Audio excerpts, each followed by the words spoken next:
Morning students the bond of love chapter आपका finish हो चुका है। उसके शॉर्ट आंसर टाइप क्वेश्चंस भी मैंने आपको करवा दिए हैं। लॉन्ग आंसर टाइप क्वेश्चन भी पीडीएफ बना के शेयर किए हैं उसके साथ ही। तो आपने लॉन्ग क्वेश्चंस कॉपी पे नोट डाउन नहीं करने, एज ए पीडीएफ उसको सेव करके रखना फ़ोन में।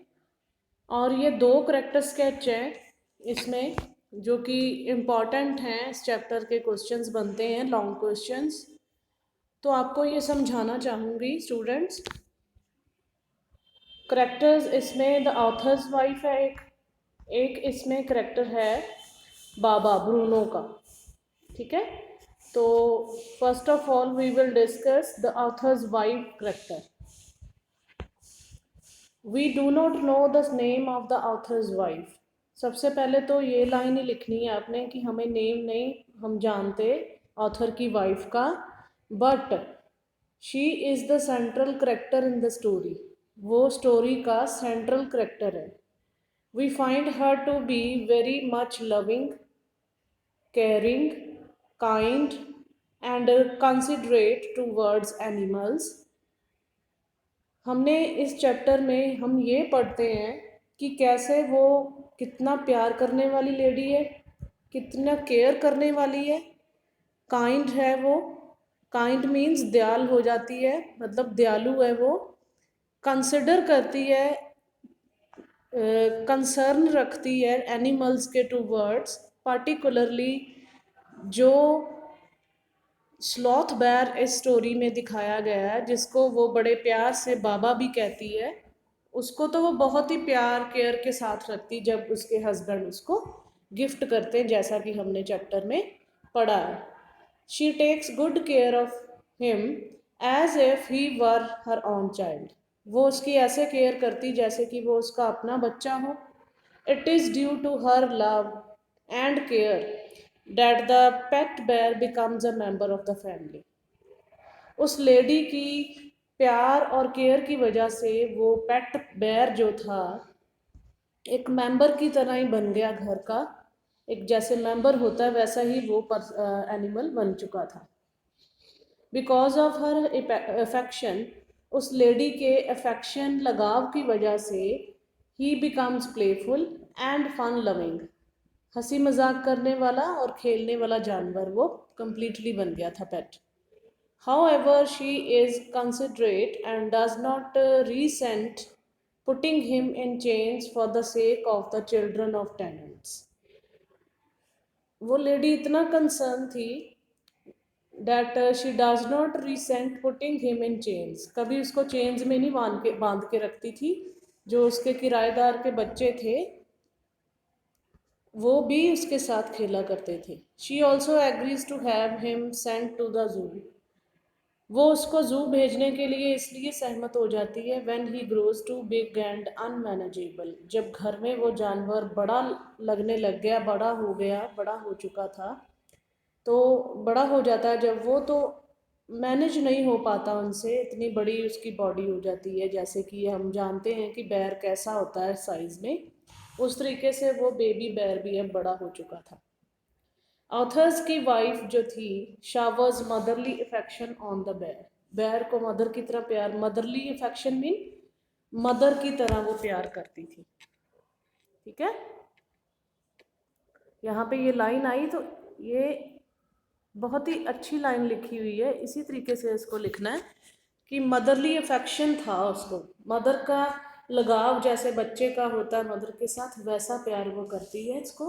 And is terribly sad at separation from him. Terribly में बहुत ही बुरे तरीके से वो उदास हो जाती है जब वो सेपरेट हो जाती है उस बेबी बैर से। Like a real mother she carries the variety of food for him. एक रियल मदर की तरह वो उसके लिए वैरायटी फूड लेके जाती जब जू में 3 महीनों के बाद उसको मिलने जाती है। She is so overwhelmed. Overwhelmed mean बहुत ही खुशी से, हर्षो उल्लास से भरी होती है वो लेडी जब उसको मिलने जाती है। By the affection of the bear that she is able to convince the curator. वो इतना खुश होके मिलती है कि कन्विंस ही कर लेती है वहाँ पे जो रख रखाव कर रहा होता है क्रिएटर, तो superintendent that he should be sent back home. Superintendent जो क्यूरेटर था वहाँ के ज़ू का, वो भी इतना लव अफेक्शन देख के कि इतनी केयर तो हम ज़ू में नहीं कर सकते जितनी ये लेडी घर पे रह के करेगी, वो उसको घर लेके जाने के लिए परमिशन मिल जाती वहाँ से। इतना प्यार शो किया आर्थर की वाइफ ने इस चैप्टर में बेयर के प्रति। It is a delightful time for her when she makes the pet sit in her lap. बहुत ही अच्छा टाइम लगता है उसको वो जब वो उसको लैप में बिठाया करती छोटे होते को। And it has grown big, और देखती कि अब वो बड़ा होता है। She is her emotional, such is her emotional bond with Bruno. ऐसा प्यार देख के, ऐसा रिश्ता देख के एक ब्रूनो बेयर के साथ, that she preserves the stump and the bamboo stick with which he used to play and returns them to him when he comes back। जो बैम्बू स्टिक थी और स्टम्प था वुड का, वो भी उस लेडी ने संभाल के प्रिजर्व करके रखा हुआ था, और वो उसको वापस दे देती है जब वो आ जाता है घर। Thus the author's wife is very kind-hearted animal lover। वो लेडी, वो ऑथर की वाइफ एक काइंड हार्टेड एनिमल लवर थी, विद एन अफेक्शनेट हर्ट। प्यार से उसका दिल भरा हुआ था उस जानवर के लिए। तो स्टूडेंट्स, ये आपका ऑथर की वाइफ का करेक्टर है, इसको आपने ध्यान से सुन लेना, इस वीडियो को वॉच कर लेना लाइन टू लाइन, आपको समझ आ जाएगी। नेक्स्ट करेक्टर स्केच हमारे पास है बाबा का, ब्रूनो का। बाबा निक नेम है जो कि पेट बेयर ब्रूनो था ऑथर के घर में। बहुत ही प्यार करने वाला, इमोशनल, सेंसिटिव था, वो प्लेफुल एनिमल था। और उससे हमें ये सीखने को मिलता है कि एनिमल्स कितने सेंसिटिव होते हैं, जैसे कि ह्यूमन के इमोशंस होते हैं। Baba behaves like a member of the family. Baba Bruno जो था ऐसे बिहेव करता था जैसे कि वो फैमिली का मेंबर हो। स्पेशली उसका डीप लव नैरेटर की वाइफ के लिए था, ऑथर की वाइफ के लिए, whom he considers his mother, जिसको कि वो अपनी मदर ही मानता था। उसका लव का नेचर जो था जीत गया वो इसलिए कि जो घर के अंदर किराए के बच्चे थे, जो किराए पे रहते थे, वहाँ पे किराएदार के बच्चे एलेस्टियन डॉग से जो प्यार करते थे, वो अब बैर को करने लग गए। He loves eating and enjoys every kind of food and drink. अब वो सारा फूड, खाना और ड्रिंक अच्छे से लेता प्यार जब वो करते उनको। Because of eating a good quantity and variety of food he grows at a very fast pace. जब वो इतना अच्छा खाना ले रहा था, वैरायटी फूड ले रहा था, तो जाहिर सी बात है कि वो अब फास्ट ग्रो करेगा। Baba is playful and mischievous. Baba playful था और मिसचीवियस था, शरारती भी था। He roams around the whole house and even sleeps in their bed.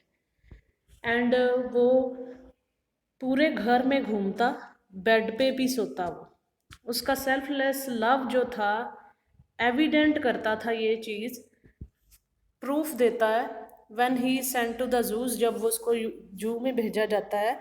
When he suffers the pangs of separation. Pangs means यहाँ पे पेन्स से है स्टूडेंट्स, ये जो वर्ड आया पैंग्स, ये आपका वर्ड जो आया यहाँ पे पैंग्स, ये इसका मतलब ये होता है पेन। ठीक है, पैंग्स ऑफ सेपरेशन। जब उसको सेपरेशन की दर्द महसूस होती, वो सफ़र करता है। He frets and he himself refuses to eat. Frets mean बीमार की तरह होने लग जाता है उसको, और वो खाना खाना रिफ्यूज़ कर देता है, मना कर देता है। He is overjoyed when he sees the narrator's wife after 3 months। जब वो 3 महीनों के बाद नैरेटर की वाइफ को देखता है कि जू में मिलने आई है उसको, तो he recognizes her from a distance. दूर से ही पहचान लेता है ऑथर की वाइफ को। And keeps eating from her hands for hours. उसके हाथों से कितने घंटे वो उसी के हाथों से खाना खाता है ऑथर की वाइफ के। He is overjoyed when brought back home and spends happy moments in the lap of his caretaker and the author's wife.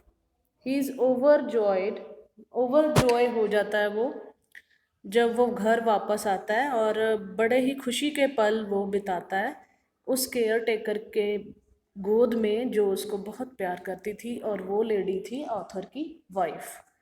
Thus, Baba's character reveals that animals are very long, loving, affectionate, sincere, and selfless creatures. अब बाबा के इस character को देखते हुए reveal होता है, reveal means show होता है, शोज,